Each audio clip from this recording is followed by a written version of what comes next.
ప్రభు అన్నాడు, మొదట నా మాటలు మీ యందు ఉండాలి.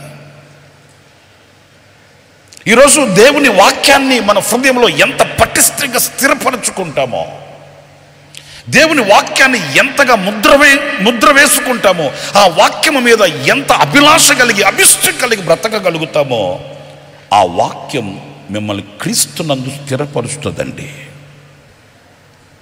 ఆ వాక్యం మిమ్మల్ని దైవ సన్నిధిలో బలపరుస్తుంది. ఆయన యందు జీవించగలిగిన జీవితాన్ని ప్రసాదించగలుగుతుందండి.